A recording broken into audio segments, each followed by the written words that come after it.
Bismillahirrahmanirrahim. Assalamualaikum warahmatullahi wabarakatuh. Alhamdulillah hamdan katsiran thayyiban mubarakan fih kama yuhibbu rabbuna wa yarda, wassalatu wassalam ala rasulillah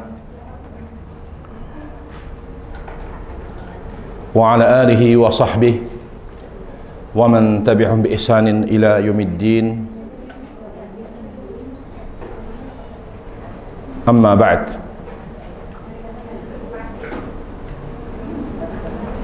Alhamdulillah, kita panjatkan puja dan puji syukur kita kepada Allah Subhanahu wa taala yang selalu memberi nikmat terbaiknya kepada kita, terutama nikmat yang menambah iman, nikmat yang meningkatkan ketaatan dan ketakwaan kita kepada Allah Subhanahu wa taala. Kita berdoa dan memohon kepada Allah Subhanahu wa taala agar semua nikmat yang telah Allah berikan kepada kita dapat kita respon, dapat kita jawab dengan hati yang semakin mencintai Allah dan meridhoinya, dengan lisan yang selalu berzikir dan dengan amal saleh.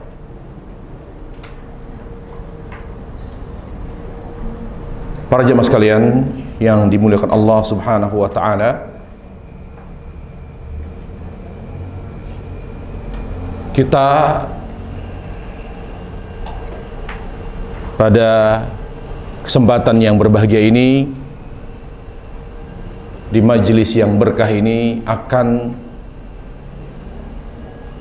membahas tentang cinta kepada Allah Subhanahu wa taala.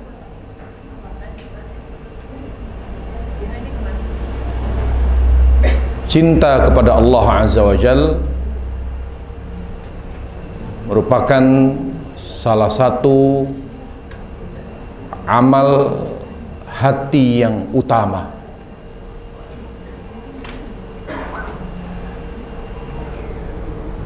Pada cinta kepada Allah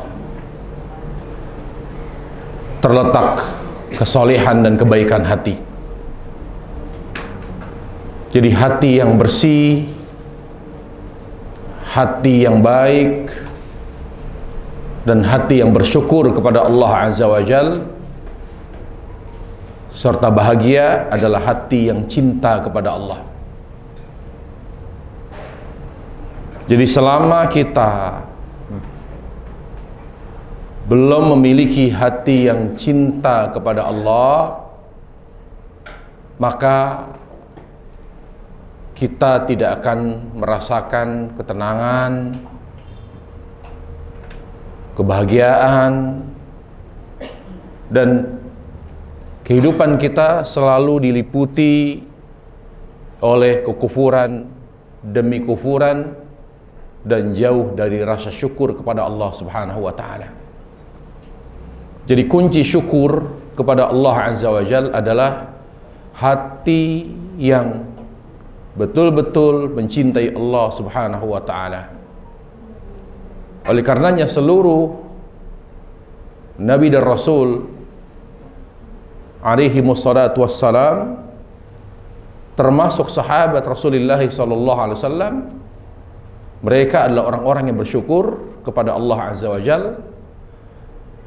Sebabnya adalah karena mereka memiliki hati yang cinta kepada Allah.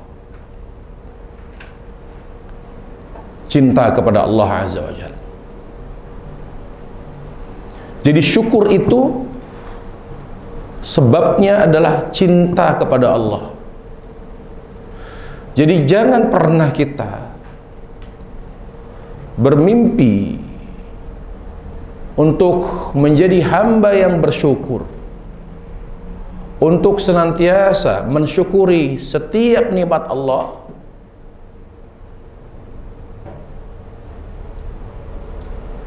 jangan pernah bermimpi itu apabila kita belum memiliki hati yang cinta kepada Allah.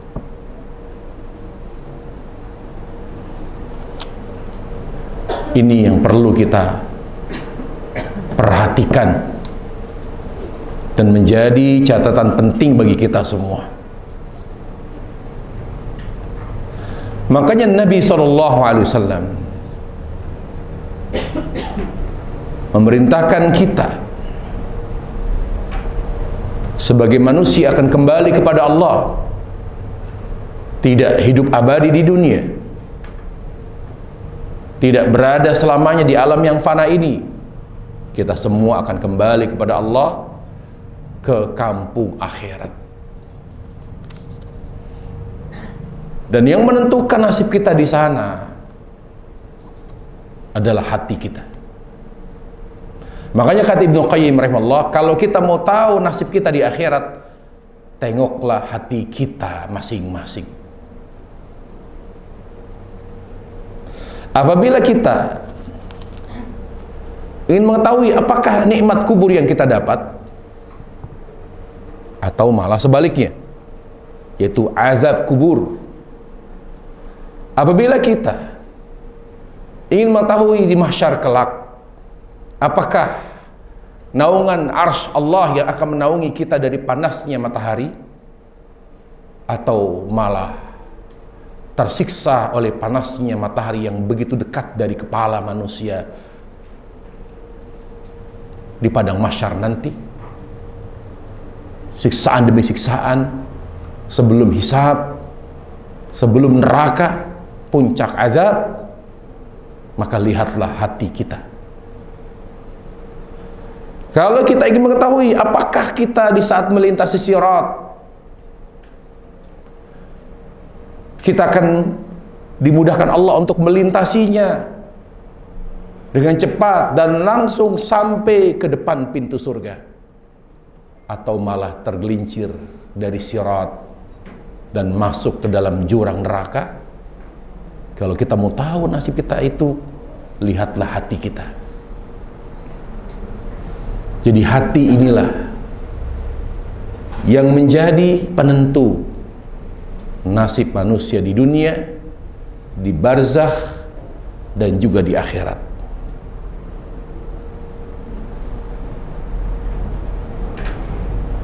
Lihat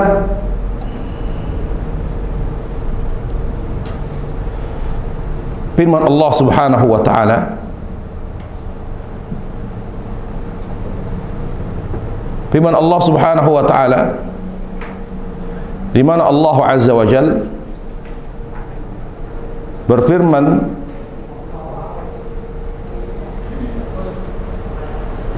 dalam ayat Al-Quran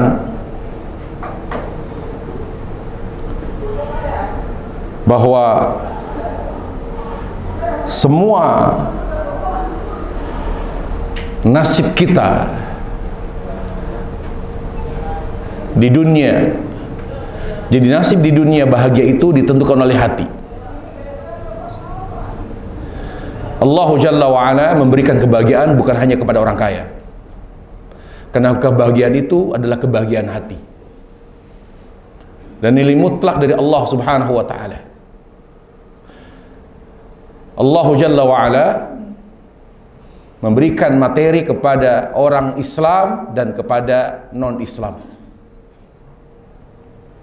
tetapi kebahagiaan hati, ketenangannya, Allah hanya memberikan kepada orang Islam yang beriman kepada Allah Subhanahu wa ta'ala.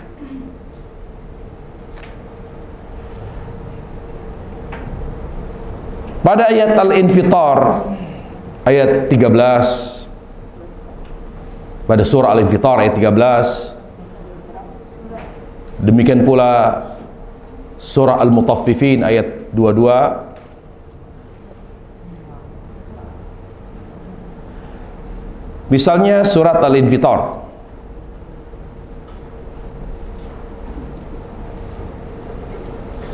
Surat Al-Infitar ayat 13 dan 14. Dua ayat ini adalah ayat yang dijadikan dalil oleh Ibnu Qayyim bahwa seseorang ketika ingin mengetahui bagaimana kehidupannya di dunia, demikian pula di barzah dan di akhirat, maka lihatlah hatinya. Hati yang membuat seorang muslim harus lebih menjaga dan memperhatikan hatinya, karena dialah yang menjadi penentu kebahagiaan dan keberkahan. Allah berfirman, a'udzubillahi minasyaitonir rajim, innal abrara lafi na'im wa innal fujjara lafi jahim. Sesungguhnya orang-orang yang baik, yang dimaksud dengan baik, baik hatinya, lafi na'im, pasti berada dalam kenikmatan. Wa innal fujjara lafi jahim, sesungguhnya orang-orang yang jahat, orang-orang yang jelek hatinya, lafi jahim, sungguh berada dalam kesengsaraan. Jahim yang dimaksud adalah kesengsaraan. Dalam tafsirnya Ibnu Qayyim mengatakan, ayat ini banyak dipahami hanya berbicara tentang kebahagiaan dunia dan kesengsaraannya. Jadi banyak orang memahami bahwa ayat ini tentang akhirat, atau ada juga memahami tentang dunia. Tapi lebih banyak bahwa ini orang baik berada dalam kenikmatan, yaitu di akhirat. Wa innal fujjara lafi jahim, bahwa orang yang jelek, orang yang buruk, orang yang jahat hatinya, dia akan sengsara di akhirat. Padahal kata Ibnu Qayyim, ayat ini mencakup 3 alam. Jadi orang yang baik hatinya akan nikmat di dunia, di barzah, dan di akhirat. Orang yang jahat hatinya akan sengsara di dunia, di barzah, dan di akhirat. Yashmul ad-dur thalatha, mencakup 3 alam. Lalu beliau menyimpulkan bahwa kalau kita ingin mengetahui bagaimana nasib kita di dunia, tenang atau tidak, di barzah juga, di akhirat juga, lihat hati. Hati yang baik yang mendatangkan ketenangan, kesejukan, keyakinan adalah hati yang cinta kepada Allah. Makanya para ulama menyatakan, mengungkapkan sebuah statement atau menyampaikan sebuah statement yang dikutip oleh Syekhul Islam Taimiyah, Ibnu Qayyim. Beliau mengatakan, tidak ada yang paling nikmat di dunia ini yang menjadi pegangan kita nanti ketika kembali ke akhirat, tapi di dunia dulu, wala aladz, tidak ada yang lebih nikmat, tidak ada yang lebih manis, tidak ada yang lebih indah daripada cinta kepada Allah dan taat kepadanya. Semua kenikmatan, semua ketenangan yang sampai ke dalam lubuk hati yang paling dalam, itu hanya disebabkan oleh cinta dan taat kepada Allah. Semua yang bertolak dari cinta kepada Allah atau sesuatu yang Allah cintai, segala hal yang bernuansa taat kepada Allah, pasti melahirkan ketenangan dan kesejukan jiwa. Meskipun kulitnya menyengsarakan, walaupun luarnya prosesnya melelahkan, tapi intinya, ujungnya penuh dengan ketenangan. Coba kita bandingkan. Dan jujur, penilaian kita harus berdasarkan penilaian jujur. Bagaimana hati kita, suasana hati kita dari dua perjalanan, antara perjalanan traveling ke Eropa, keliling dunia, melihat tempat-tempat yang indah, dan semua yang indah di tempat yang kita kunjungi, lalu kita pulang, kita lihat suasana hati, dengan perjalanan kita, perjalanan ibadah ke tanah suci, apakah itu dengan umroh atau dengan haji, padahal yang kita lihat hanya bebatuan, gurun yang indah, tapi itu pun tidak ada perubahan. Hanya Masjidil Haram, Ka'bah, Masjid Nabawi. Di Madinah mungkin ada beberapa tempat yang disunahkan untuk diziarahi. Ke Uhud, makam Uhud, ya, ke Kuba. Setelah kita selesai melakukan perjalanan ibadah, yang mana bisa dipastikan yang begitu indah, yang begitu megah, itu justru kita dapati di Eropa. Tapi setelah kita pulang, mana yang lebih mengesankan di hati kita? Mana yang lebih menenangkan jiwa kita? Yang lebih membuat hati ini adem? Apakah perjalanan kita ke Eropa atau perjalanan kita ke tanah suci Makkah dan Madinah? Mana yang lebih mengesankan? Mana yang membuat hati ini adem, tenang? Mana? Kenapa ke tanah suci? Padahal tempatnya begitu-gitu aja. Masjidil Haram pun sampai saat ini belum kelar-kelar, masih berantakan. Tapi kenapa kok hati ini beda kesannya ini? Lebih tenang, tanpa terasa bahkan kita meneteskan air mata. Kenapa para jemaah? Itu jawaban bahwa bahagia itu bukan ditentukan oleh materi, bukan, tapi ditentukan kebahagiaan itu oleh zikir kepada Allah. Segala sesuatu yang mengandung zikir pasti menenangkan.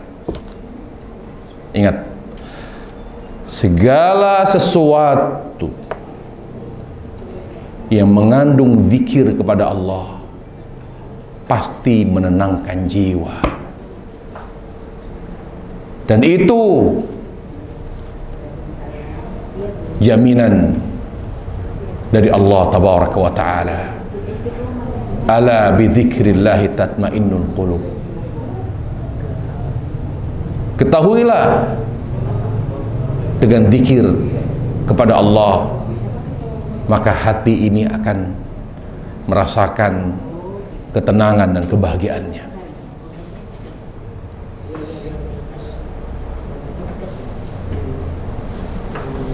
Supaya hati ini tenang dalam majelis ini, mohon di saat kajian jangan ada yang ngomong, jangan ada yang ngangkat telepon, Bu. Karena kalau ada yang bicara, hati tenang nggak, Bu? Tidak fokus kan? Jadi mohon HP-nya dimatikan dulu.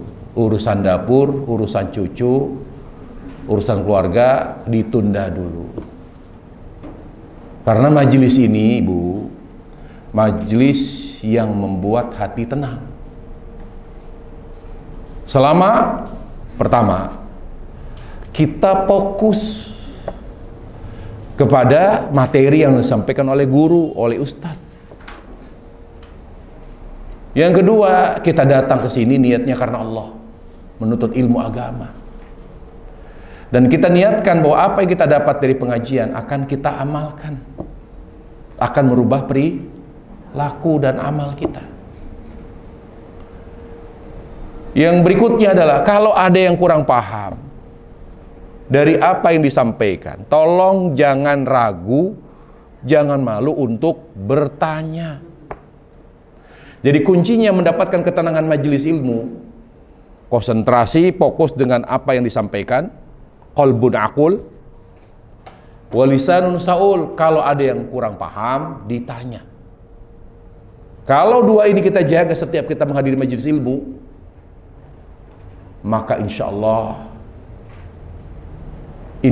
ta'ala majelis ilmu akan membuat hati semakin tenang dan semakin sejuk. Ya, para jemaah sekalian, setelah kita mengetahui bahwa hati yang tenang adalah hati yang bersyukur kepada Allah Subhanahu wa ta'ala, dan hati yang bersyukur kepada Allah Jalla wa Ala adalah hati yang cinta. Jadi pahamilah para jemaah, apa itu hati yang bersyukur? Apa itu syukur kepada Allah? Syukur kepada Allah Azza wa Jal dilakukan dengan dua hal. Tanpa dua hal, maka kita belum bersyukur kepada Allah Azza wa Jal. Kalau kita belum bersyukur, tidak ada kebahagiaan. Seberapa kuat rasa syukur kepada Allah, sebesar itulah kebahagiaan. Bukan cuma di dunia, di barzah, di akhirat. Jadi semuanya ditentukan oleh syukur. Pertanyaannya adalah, ma huwa syukur? Apa itu syukur kepada Allah Jalla wa Ala? Kalau kita perhatikan, kalau kita cermati Al-Quran dan hadis Rasulullah sallallahu alaihi wasallam, maka syukur selalu dikaitkan dengan dua hal, dan dua hal itulah yang menentukan syukur kita kepada Allah. Yang pertama, dengan hati. Jadi kita kalau ingin bersyukur kepada Allah Jalla wa Ala, kita harus bersyukur dengan hati terlebih dahulu. Itulah syukur yang jujur, bukan syukur yang palsu. Inilah hubungan antara pembahasan kita tentang cinta kepada Allah dengan syukur. Karena landasan syukur kepada Allah adalah hati yang cinta kepada Allah. Kemudian syukur dilakukan dengan amal, dengan amal soleh. Apa itu amal soleh? Amal yang dikerjakan karena Allah dan sesuai dengan tuntunan Nabi Sallallahu Alaihi Wasallam. Jadi subhanallah, yang menambah keberkahan, kebahagiaan, kesejukan, ketenangan hanya di situ, di hati yang mencintai Allah, di amal yang sesuai dengan tuntunan Nabi Sallallahu Alaihi Wasallam. Oleh karena itu, sahabat Rasulullah ketika bertanya kepada Rasulullah hanya terfokus pada dua pertanyaan. Hanya dua model pertanyaan sahabat kepada Rasulullah SAW, di mana kedua pertanyaan mereka tujuannya adalah menyempurnakan syukur mereka kepada Allah Jalla wa'ala. Apa yang pertama? Yang pertama yang mereka tanya, apa yang paling Allah sukai? Yang pertama adalah yang mereka tanya, ya, apa yang Allah cintai? Dengan bertanya tentang sesuatu yang meluruskan pemahaman. Kapan kita memiliki pemahaman yang lurus terhadap agama? Ketika kita, perhatikan, kapan kita memahami agama yang lurus? Namanya istiqomah hati. Jadi hati ini istiqomah ketika kita memahami agama dengan lurus, dengan benar. Itu namanya istiqomah hati. Kalau menyimpang namanya zaigh. Makanya itu makna Rabbana la tuzigh. Nah itu. Jadi hati ini bercondong, nggak lurus lagi, belok. Itu namanya zaigh. Makanya dalam setiap doa kita selalu berdoa Rabbana la tuzigh qulubana ba'da idh hadaitana. Apa makna condong? Ketika hati memahami agama tidak benar, itu namanya condong.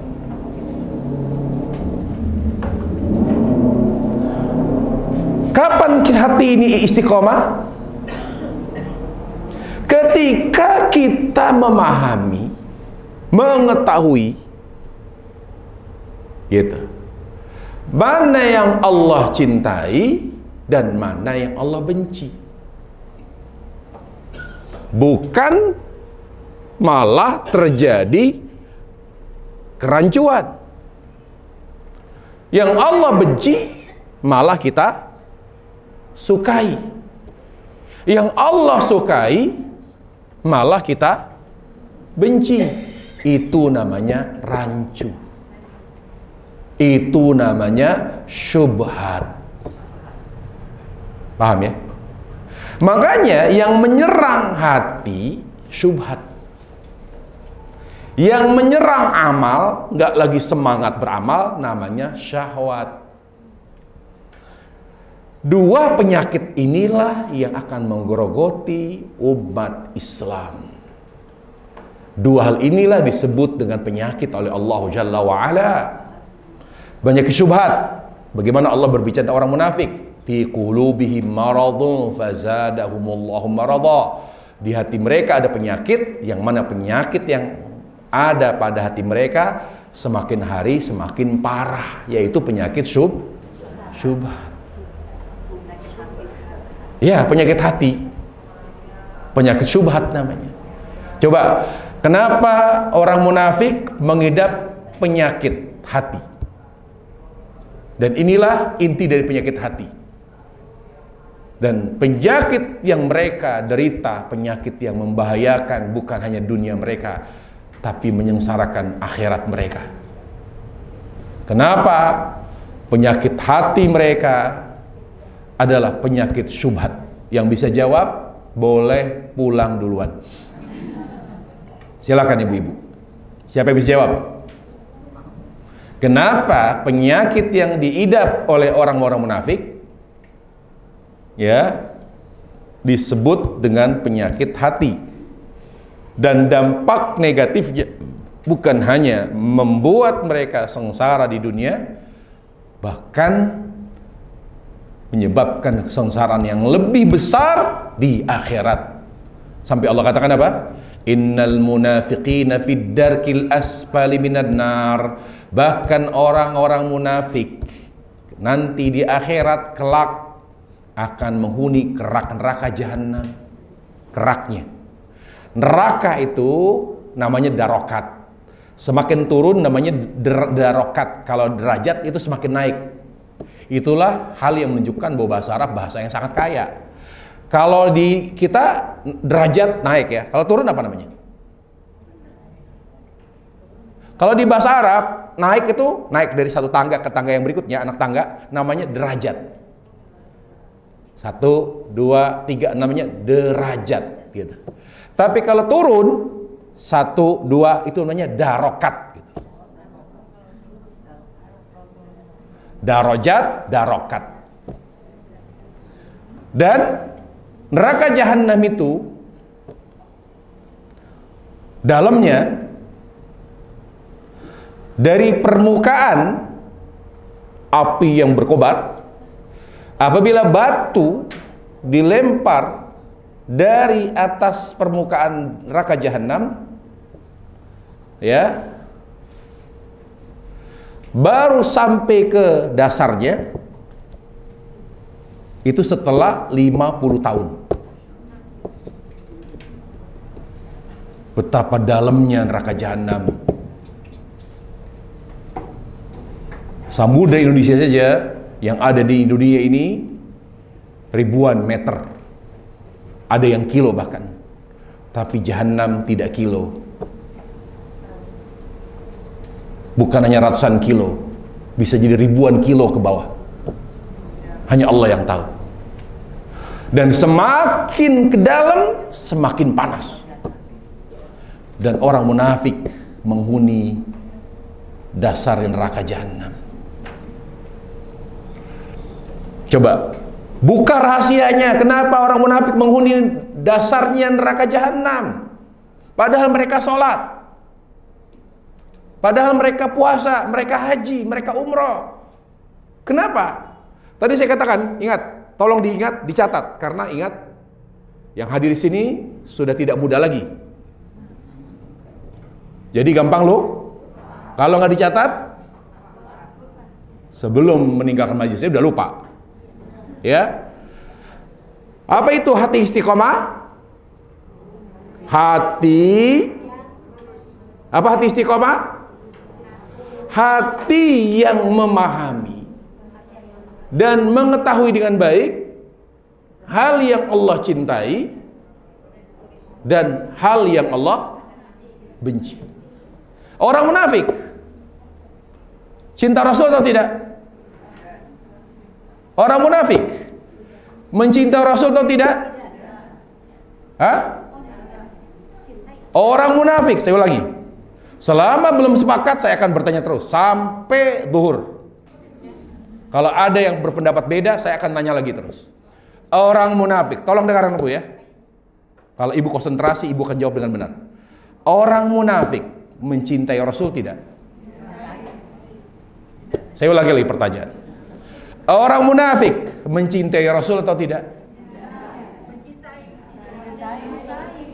Biar sampai zuhur saya akan tanya terus. Ibu pahami, ibu, orang munafik bukan sahabat Rasulullah. Orang munafik di zaman Nabi SAW mencintai Rasul atau tidak? Sepakat? Masih ada yang ngomong mencintai? Ya, kalau masih ada yang menjawab mencintai, silakan pulang. Orang munafik kok mencintai Rasul? Gak mungkin, Bu. Lawang mereka Islamnya pura-pura kok. Mereka masuk Islam itu karena terpaksa.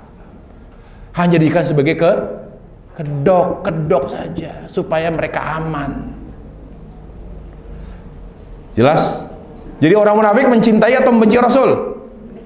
Orang munafik mencintai Islam atau membenci Islam? Membenci Islam, betul? Sebetulnya pertanyaannya, Islam itu layak dicintai atau dibenci? Rasulullah SAW itu pantas dicintai atau layak dibenci? Tapi faktanya orang munafik mencintai Rasul dan Islam atau tidak? Berarti dia paham nggak mana yang layak, mana yang berhak dicintai dan tidak?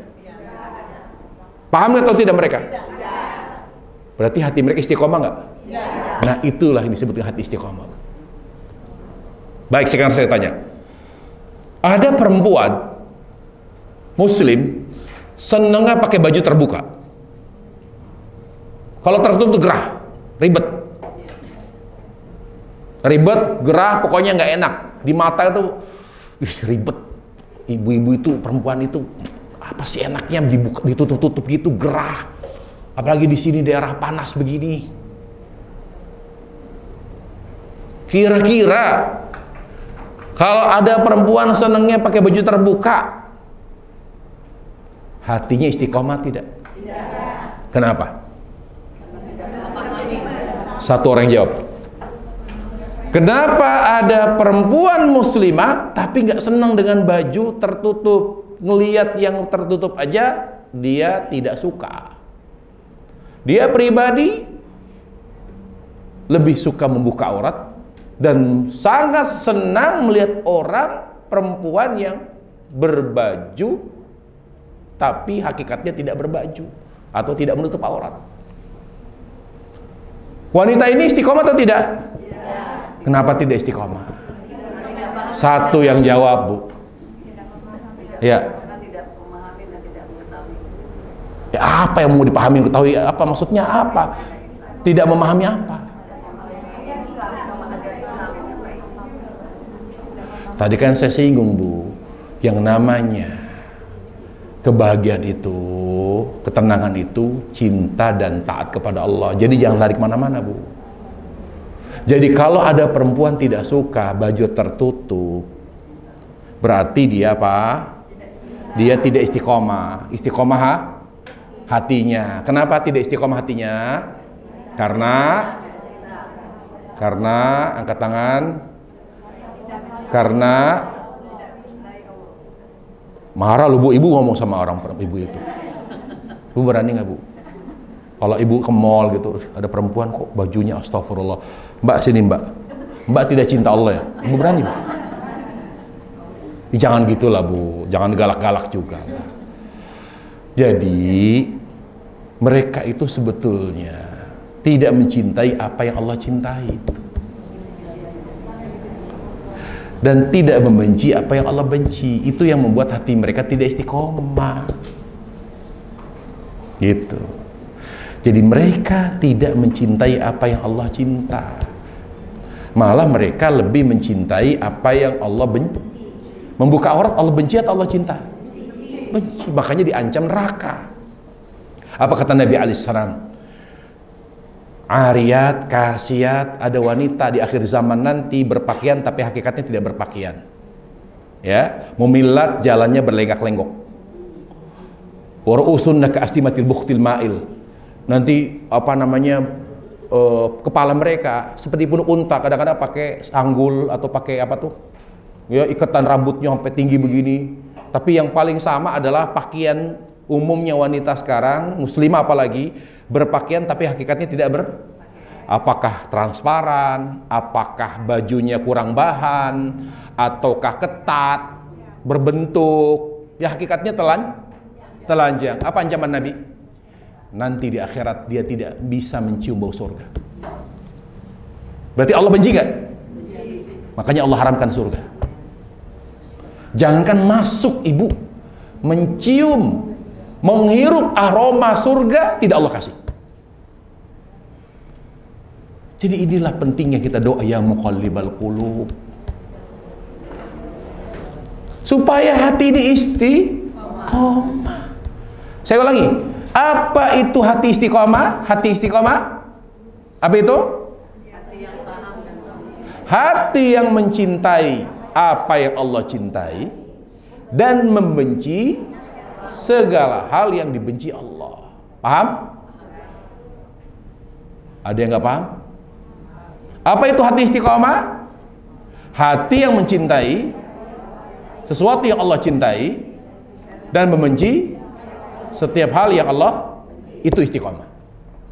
Kalau itu belum ada pada diri kita, pada hati kita, berarti hati belum istiqomah. Makanya dalam ayat Allahumma habib ilainal iman, ya Allah, tanamkan di hatiku rasa cinta kepada iman. Habib ilainal iman wa zainu fi qulubina, hiasilah iman itu pada hatiku ya Allah. Wa karri ilainal kufra wal fusuq wal isyan, ya Allah, jadikan hatiku benci kepada kekufuran. Kufur benci, dibenci Allah atau dicintai Allah? Wal fusuq, kefasikan, keluar dari ketaatan. Kefasikan itu dibenci atau dicintai Allah? Dibenci. Wal kufra wal usyan, kemaksiatan, dibenci Allah atau disukai Allah? Nah, itu satu ayat. Yang kedua, hadis Nabi alaihissalam. Nabi dalam doanya apa? Allahumma inni as'aluka hubbak wa hubba man yuhibbuk wa hubbal amal alladhi yuqarribuna hubbik. Ya Allah, jadikan hatiku hati yang mencintaimu. Hati istiqomah, hati yang cinta Allah. Apalagi hati istiqomah ya Allah, mencintai orang-orang yang engkau cintai. Apalagi ya Allah, Hati istiqomah itu wa hubbal amalil ladzi yuqarribuna ila hubbik, mencintai amal yang mendekatkan diriku kepadamu. Jadi inilah kunci kebaikan, cinta, bukan takut, bukan berharap, tapi cinta. Cinta Allah, cinta kepada orang yang Allah cintai, cinta kepada amal yang mendekatkan diri kita kepada Allah, membenci kepada amal yang menjauhkan diri kita dari Allah. Itu istiqomah. Istiqomah juga kaitan dengan syukur, istiqomah amal. Makanya istiqomah itu hanya dua, istiqomah hati dan istiqomah amal. Jadi kalau ada orang bilang istiqomah, Allah berfirman, innal ladzina qalu rabbunallah tsumma istaqamu. Sesungguhnya orang-orang yang berkata, Rabb kami adalah Allah, lalu istiqomah, konsisten, maksudnya konsisten secara hati dan amal. Karena bersyukur itu, jadi gini, syukur itu harus terdiri dari dua. Kan tadi sudah saya sampaikan, dilakukan dengan dua, dengan hati dan amal, yang disebut dengan ketaatan. Kalau tidak dilakukan dengan dua, kita tidak akan bersyukur.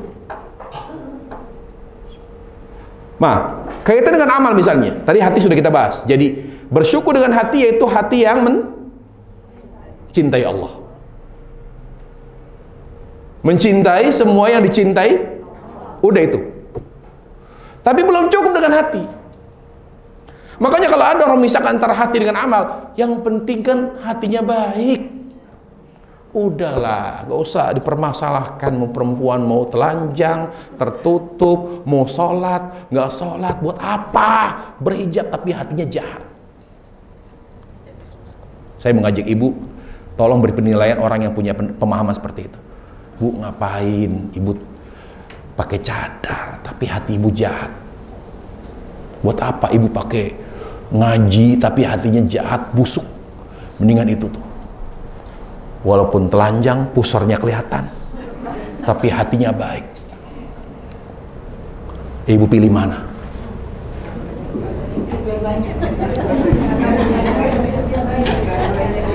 Banyak nggak yang hijabnya lebar tapi hatinya jahat? Ada nggak perempuan yang masih terbuka auratnya, tidak pernah menutup aurat, tapi hatinya baik banget? Ibu lebih suka yang mana?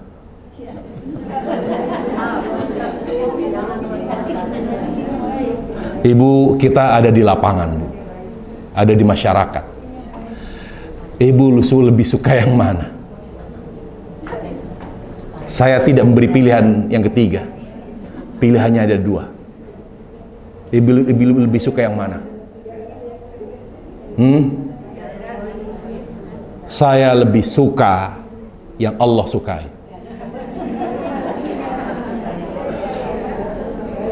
Wanita itu yang berhijab, saya suka, karena Allah cinta. Tapi ketika dia punya hati yang baik, yang tidak baik, yang jahat, saya tidak suka. Perempuan itu yang telanjang, saya tidak suka. Tapi hatinya yang baik, saya suka. Gitu ya? Berarti kita mencintai yang Allah cintai, membenci yang Allah, kita tidak menilai secara utuh kita. Tapi benar tidak fenomena begini nih? Ada ibu yang berhijab tapi jahat hatinya. Ada yang perempuan yang telanjang tapi hatinya Allah lembut, baik, baik banget, mau tetangga baik banget deh, sopan. Tapi ada yang berhijab, diem, tapi kalau kumpul pasti ngomongin orang. Pasti. Pernah dia marah sama suaminya, nongkrong di pos hansip berjam-jam, istrinya yang berhijab yang lebar gitu marah dia, langsung dia umpat suaminya di depan hansip, dicaci maki, laki-laki bodoh begini, padahal dia berhijab. Ada yang bercadar, dikatain dengan binatang suaminya itu di depan orang, padahal bercadar, Bu. Ada lagi, bahkan saya pernah ini di TK ya. Saya pernah kasih masukan di komite, kenapa nggak ditegur ibunya? Padahal kan masalah anak-anak, kadang-kadang kalau masalah anak ada ibu-ibu orang tua itu campur. Kalau misal luka sedikit anaknya, langsung anak orang dimaki-maki. Kalau ada orang tua itu turun, bu jangan, ini biasa anak-anaknya selesaikan, maki-maki, teriak-teriak sampai di depan sekolah, padahal bercadar. Saya nggak terima anak saya luka, saya pokoknya saya tutup gitu, mau apa? Padahal bercadar, kira-kira pantas nggak? Dia istiqomah nggak hatinya?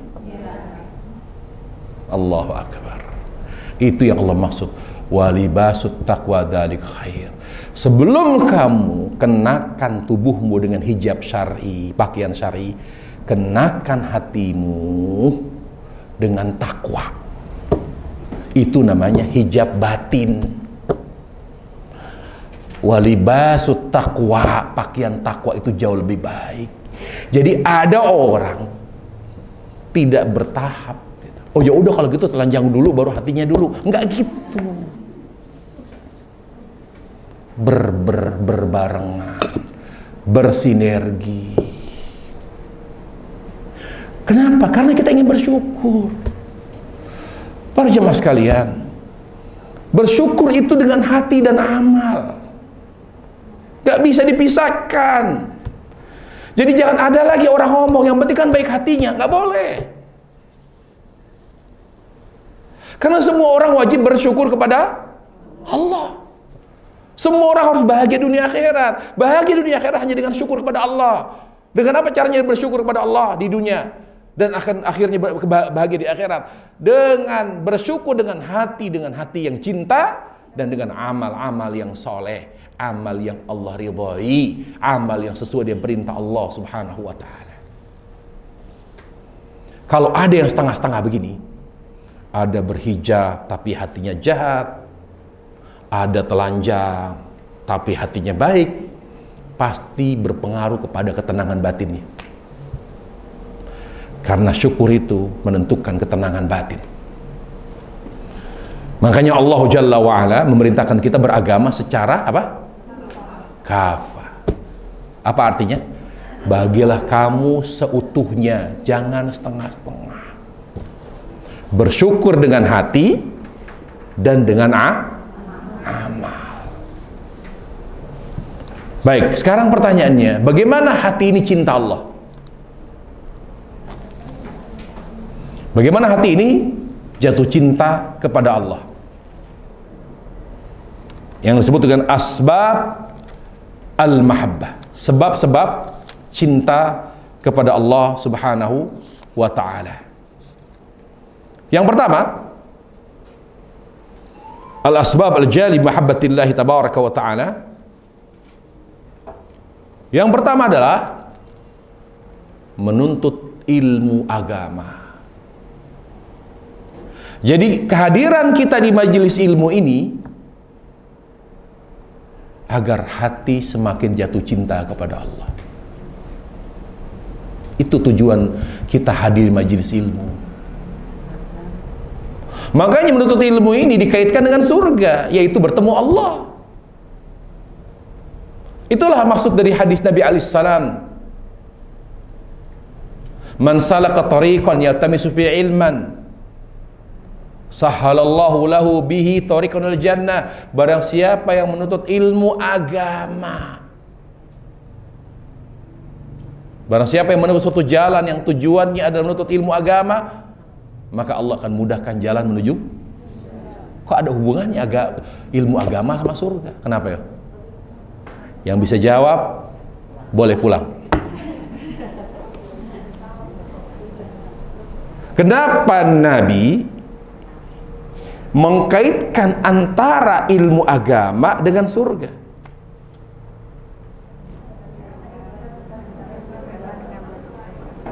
Angkat tangan baru bicara. Kalau tidak angkat tangan, diam. Kenapa Allah tabaraka wa ta'ala Rasulnya mengkaitkan antara menuntut ilmu agama dengan surga? Kenapa?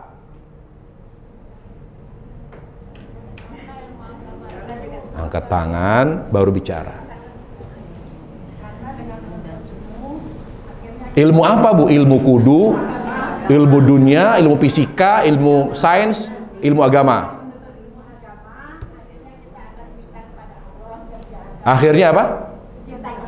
Cinta Allah. Terus? Terus?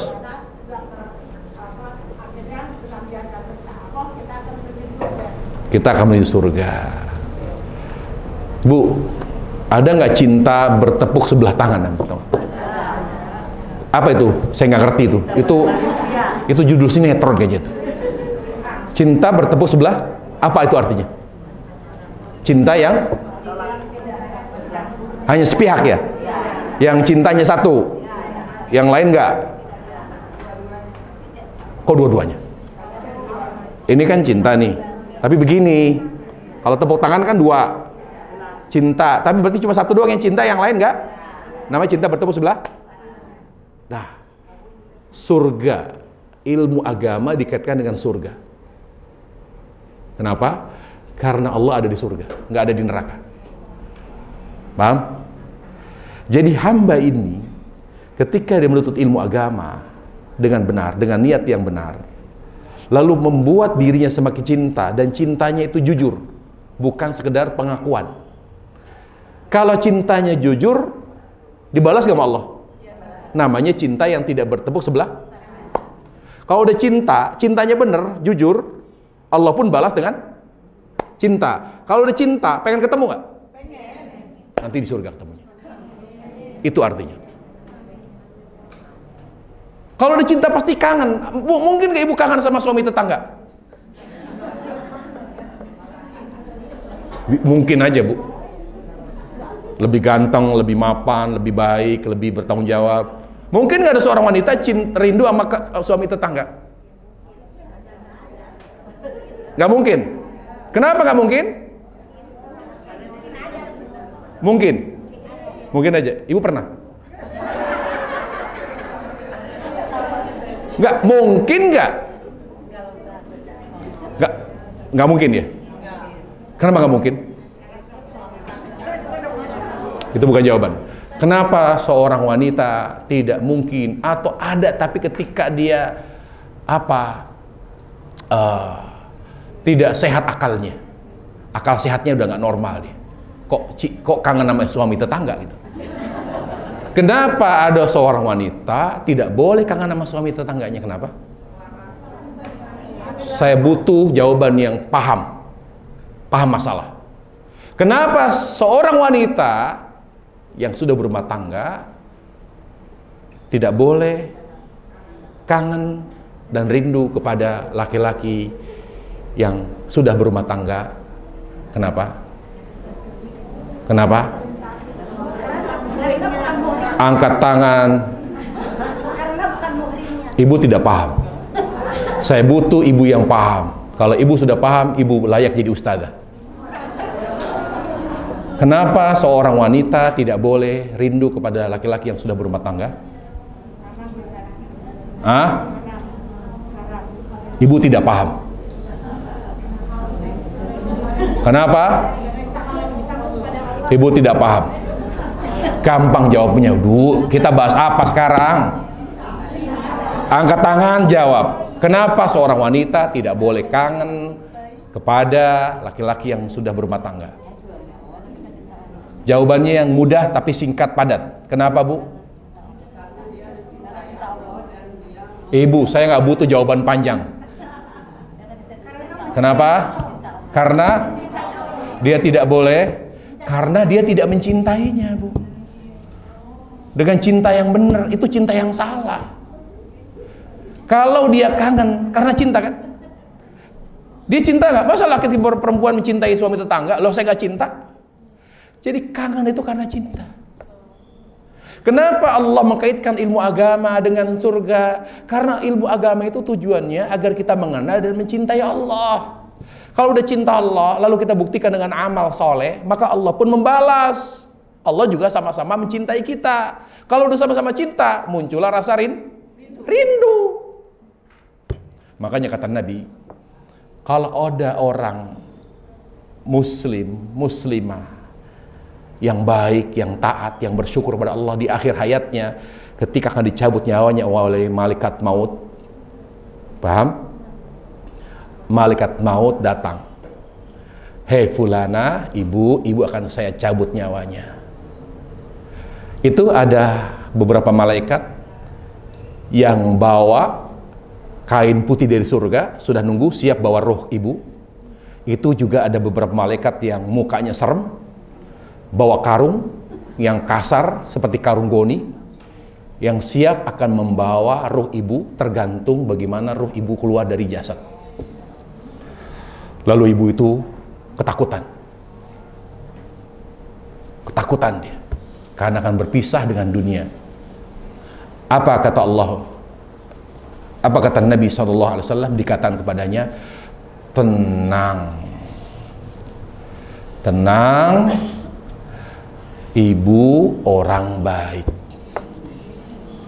ibu hatinya baik, ibu hatinya cinta Allah, amal ibu pun baik.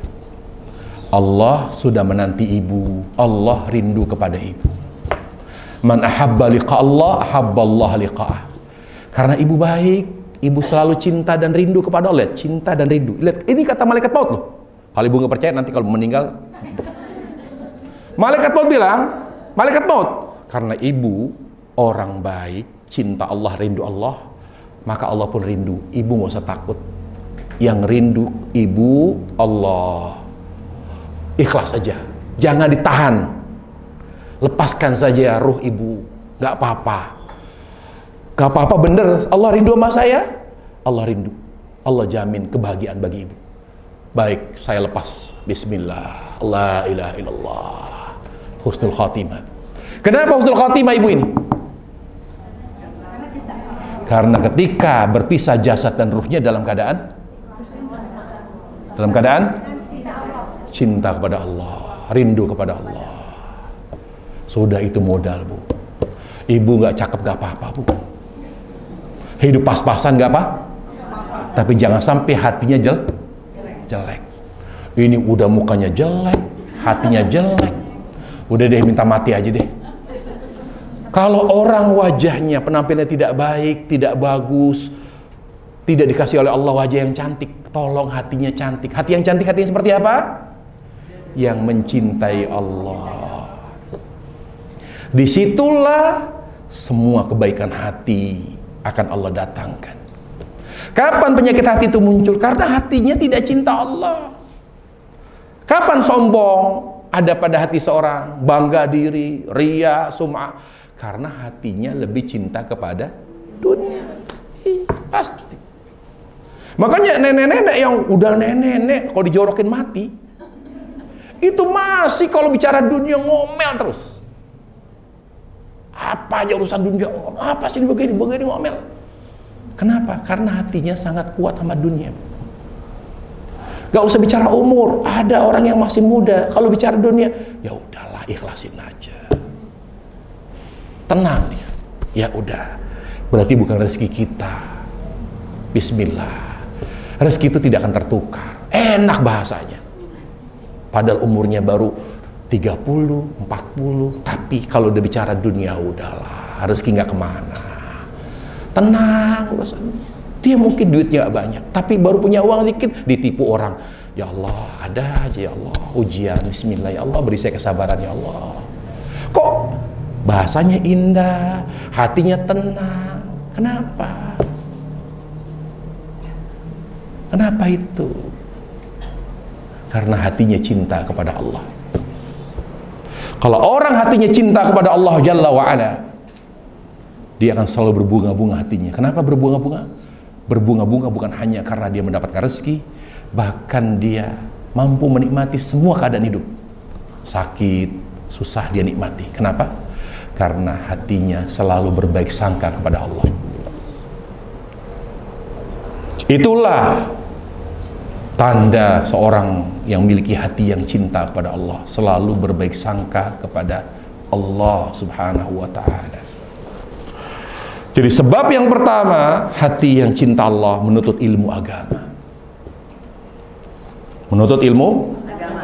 Makanya Allah berfirman, ya, perhatikan,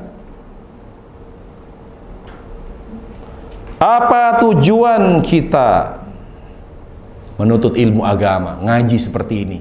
Agar kita semakin mengenal dan mencintai Allah. Lihat surat Fatir ayat 28. Tujuan kita menuntut ilmu agama agar semakin mengenal Allah, takut kepadanya dan cinta kepadanya.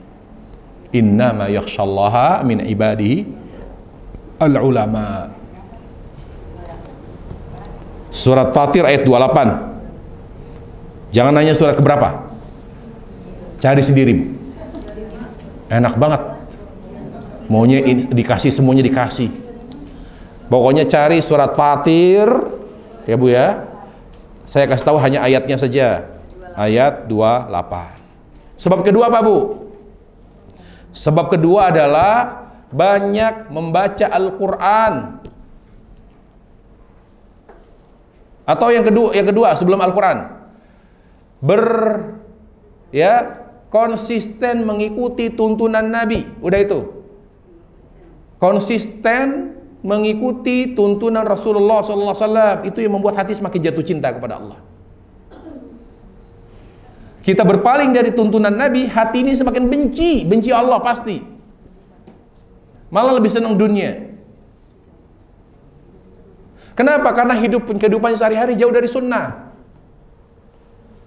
jauh dari tuntunan Rasulullah SAW.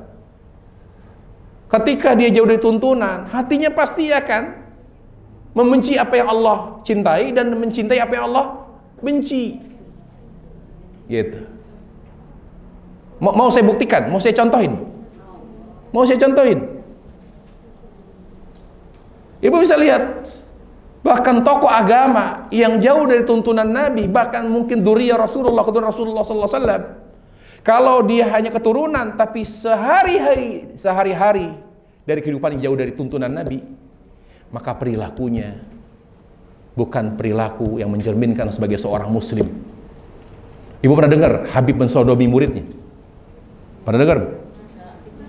Ibu pernah dengar Gus, seorang kiai bergelar Gus, anak kiai di Jawa Timur namanya Gus, ya, senengnya sama bencong, Ibu tahu? Jadi senengnya berpacar dengan waria. Ibu pernah dengar kiai di Jawa Tengah, ya, mencabuli santriwatinya? Ibu pernah dengar? Mau saya sebutkan berapa kiai? Kok itu tokoh agama melakukan suatu hal yang tidak pantas? Kenapa? Orang awam tahu kalau mau makan orang jauh, jangan orang dekat gitu. Ini sudah pengasuh pesantren, santrinya dimakan. Kalau mau zina, kalau bicara ini kelayakan walaupun haram ya, ya mainnya yang jauh lah, jangan yang orang dekat gitu, mas santrinya dimakan. Kenapa tertutup? Hatinya tertutup. Kenapa dia tertutup hatinya? Tidak tahu mana yang pantas dan tidak pantas. Karena walaupun dia tokoh agama, sehari-hari jauh dari tuntunan Nabi Sallallahu Alaihi Wasallam. Kalau orang sudah dekat dengan sunnah, maka efeknya ke hati. Pasti hatinya akan selalu mencintai yang Allah cintai, membenci semua yang dibenci Allah Subhanahu Wa Taala. Pernah dengar tidak sahabat melakukan maksiat yang tidak wajar? Misalnya homo, pernah sahabat homo? Pernah dengar sahabat lesbi? Kenapa?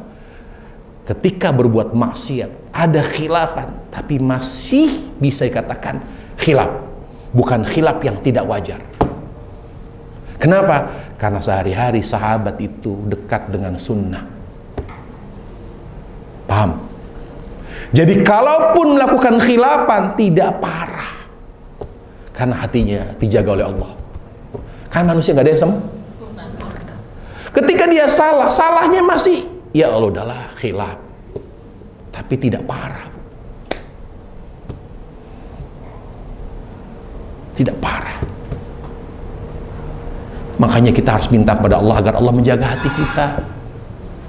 Kalaupun kita melakukan kesalahan, mengalami khilafan, tidak parah. Allah jaga karena faktor hati kita ini. Di zaman Rasulullah ada nggak zina? Di zaman Rasulullah SAW ada nggak orang minum khamr? Khilaf yang haram tapi masih dalam kategori khilafnya manusia atau khilaf yang tidak wajar? Hah? Khilaf tapi dianggap tidak wajar tidak? Hah? Wajar. Kita tidak menghalalkan ya. Tapi wajar tidak? Wajar. Tapi ini ada laki-laki sama laki-laki. Seorang ayah menghamili anaknya. Bertahun-tahun dari SD dihamili. Sampai SMA. Bahkan sama kakeknya pun di Lampung. Seorang anak kandung dikerjain sama bapaknya sama kakeknya sampai hamil dan punya anak. Kenapa? Karena orang banyak orang Islam banyak tapi hatinya tidak Islami. Makanya kalau melakukan kesalahan ngeri luar biasa, ngeri sekali para jemaah. Mutilasi sekarang luar biasa ngeri. Kalau bunuh aja, ini dimutilasi. Dimasukin koper, dibuang. La haula wala quwwata illa billah. Kenapa banyak kejahatan yang parah seperti itu? Karena perhatian kita semua pihak hanya kepada fisik tapi tidak kepada hati. Inilah pentingnya kita membahas cinta kepada Allah Subhanahu wa ta'ala. Kemudian yang ketiga, sebab yang ketiga yang membuat hati cinta kepada Allah, banyak baca Quran dan mentadaburinya. Pertama, menuntut ilmu agama. Yang kedua, mencontoh Rasulullah SAW. Yang ketiga, banyak baca Al-Quran dan mentadaburinya. Ya, dan mentadaburinya. Kemudian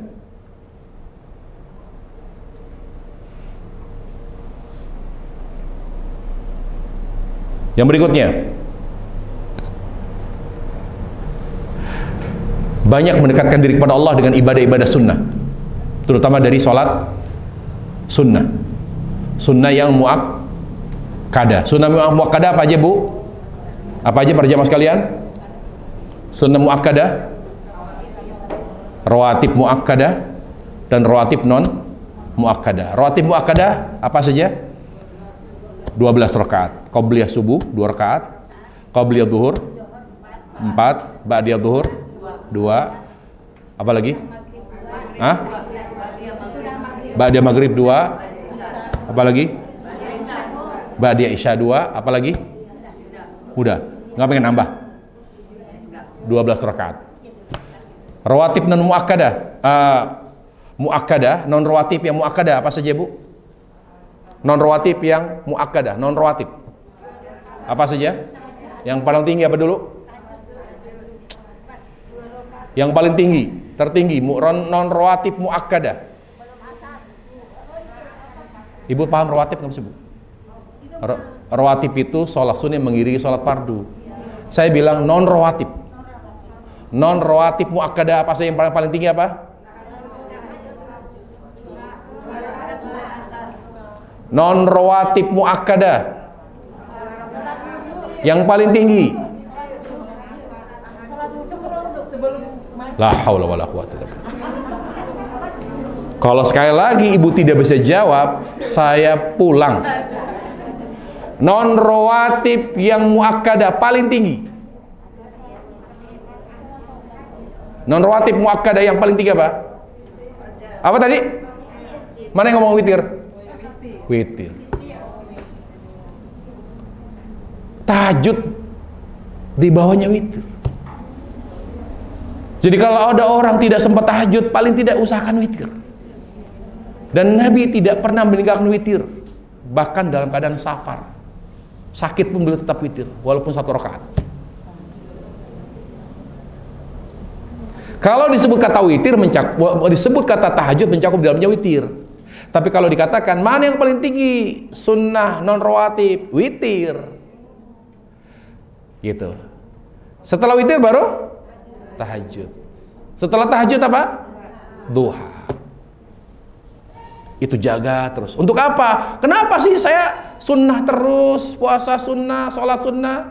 Supaya hati semakin cinta Allah. Itu manfaatnya. Ibu ya? Ibu kenapa puasa terus? Ini Ustadz diet. Udah, mendingan ibu berhenti puasa deh. Kan ada, kata dokter saya suruh puasa. Kenapa? Darah tinggi. Jadi kita puasa karena Allah dan untuk membuat hati semakin mencintai Allah. Apalagi yang berikutnya, agar hati semakin cinta kepada Allah Subhanahu wa taala, banyak berzikir. Terutama zikir pagi petang, zikir setelah salat fardu, dan membaca doa sebelum sesudah amal yang sesuai dengan tuntunan Rasulullah sallallahu alaihi wasallam. Ibu baca zikir pagi petang, asal zikir, pengaruhnya ke hati. Ibu baca zikir setelah salat fardu, tetapi zikir yang tidak sahih dari Nabi, pengaruhnya ke hati. Jamaah sekalian, membaca doa misalnya sebelum makan, apa doanya? Allah mabarik lana fi ma razaqtana wa adzaban nar, pengaruhnya ke hati. Maksudnya Ustaz, doa itu tidak ada tuntunan dari Nabi. Allah mabarik lana fi ma razaqtana wa adzaban nar. Doa Nabi sebelum makan hanya bismillah. Masa kita mau samain sama orang Kristen kalau mau doa? Bismillah, udah keburu lapar. Jadi kalau di depan makan kita kita berada di depan makanan yang sudah menggugah selera, bismillah, langsung makan, gak usah. Ya Allah, bismillah, Allah barik lana fi ma razaqtana, benar. Ya Allah, berkahilah makanan ini, semoga menjadi berkah, menjadi amal soleh. Ngapain? Bismillah minum, bismillah makan. Kenapa kita tidak baca Allah barik lana? Supaya hati kita semakin cinta Allah. Karena contoh Nabi sebelum makan hanya bismillah.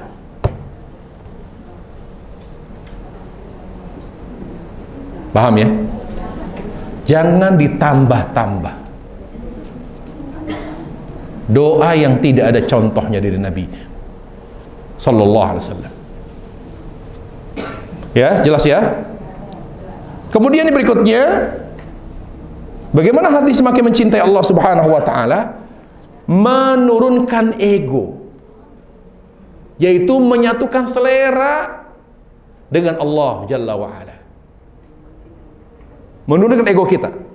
Karena terkadang bahkan sering kesukaan kita, ya, hobi kita bertolak belakang dengan ridha Allah. Paham nggak? Ada wanita sukanya apa misalnya?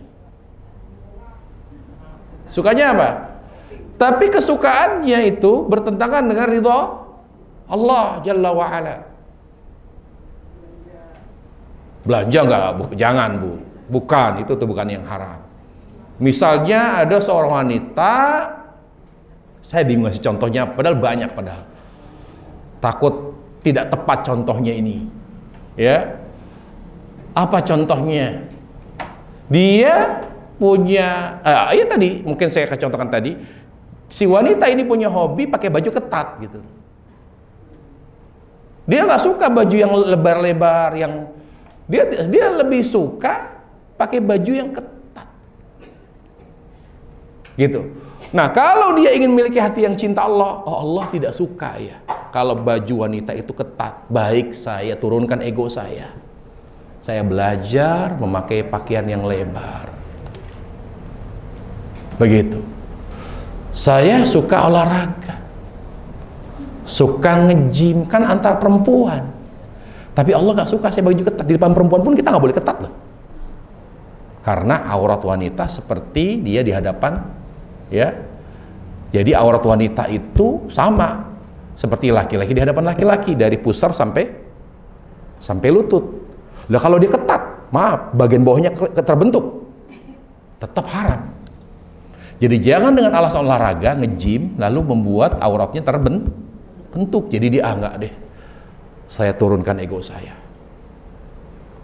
Kalau misalnya seorang wanita, seorang laki-laki suka musik, musik haram atau halal? Haram apa halal? Lalu dia sukanya musik, dia suka nyanyi, Allah tidak suka. Kira-kira dia akan teruskan hobinya atau dia turunkan egonya? Begitu caranya. Kenapa ibu tinggalkan? Saya ingin hati saya semakin cinta Allah. Turunkan ego. Kemudian terakhir deh. Yang terakhir adalah banyak mentadaburi alam, keajaiban dunia ini. Ibu pergi ke gunung, di atas gunung, di puncak gunung ibu lihat, Allahu Akbar, betapa indahnya. Di pegunungan ibu lihat alam yang begitu terhampar, yang indah sekali, subhanallah, Allahu Akbar. Ibu pergi ke laut, ibu pergi ke pulau, dimanapun keajaiban dunia yang indah, itu semua ciptaan Allah. Banyak tafakur alam. Jadi jalan-jalannya kita ke tempat-tempat yang indah, yang alami, tujuannya adalah tafakur. Maka orang yang banyak bertafakur, tafakur alam, akan membuat hati semakin cinta kepada Allah Subhanahu wa Ta'ala. Itulah kajian kita tentang cinta kepada Allah, belum tuntas. Kita akan lanjutkan insyaallah pada kajian berikutnya. Wassallallahu wasallam wa baraka ala Muhammad wa ala alihi wa sahbihi wasallam walhamdulillahirabbil alamin. Saya kira nggak ada yang nanya sudah, karena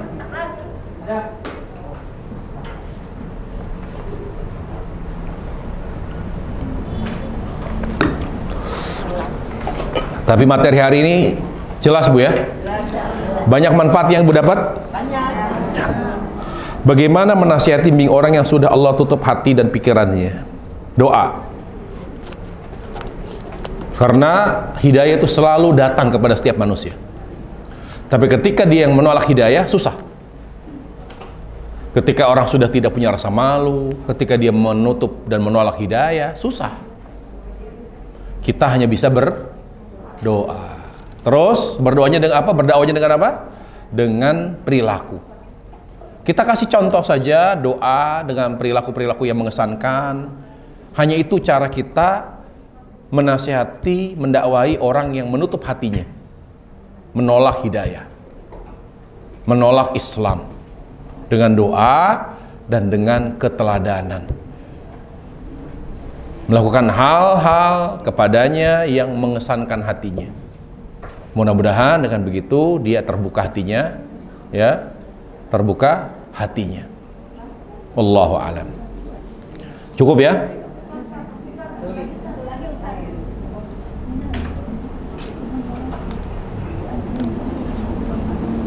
Siapa yang bertanya satu lagi? Iya, silakan.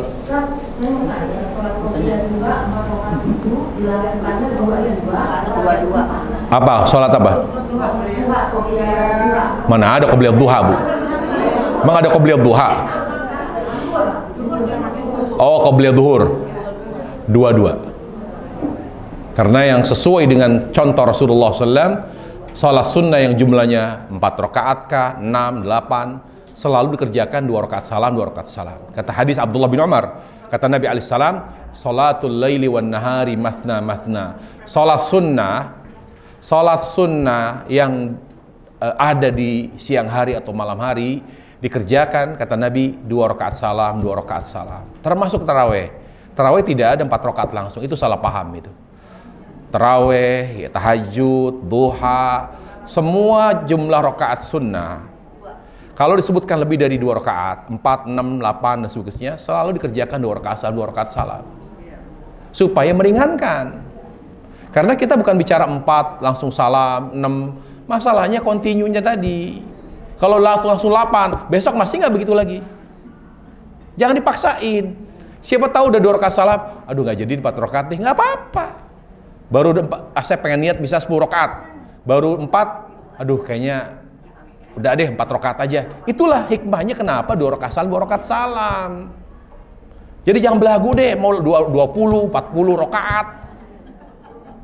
Jadi dengan 2 rakaat salam kita bisa berubah di tengah-tengah itu, supaya terkesan sholat sunnah itu sholat yang mudah, jangan diperberat.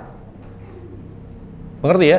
Jadi kalau ada, saya kasih tahu, dan itu hasil penelitian saya tentang sholat sunnah, karena kan saya ada buku tentang sholat sunnah, panduan lengkap sholat sunnah, saya ada bukunya, saya teliti, ternyata sholat sunnah itu sifatnya mudah, sehingga tidak didapati sholat sunnah yang jumlahnya lebih dari 2 rakaat dikerjakan langsung 1 salam, gak ada. Selalu dikerjakan 2 rakaat salam, 2 rakaat salam. Baik, cukup ya? Udah, 1. Ibu tadi bilang 1, Bu. Tidak boleh nawar. Kalau ibu hatinya cinta Allah, ibu jujur. Subhanakallah bihamdika asyhadu an la ilaha illa anta astaghfiruka wa atubu ilaik. Assalamualaikum warahmatullahi wabarakatuh.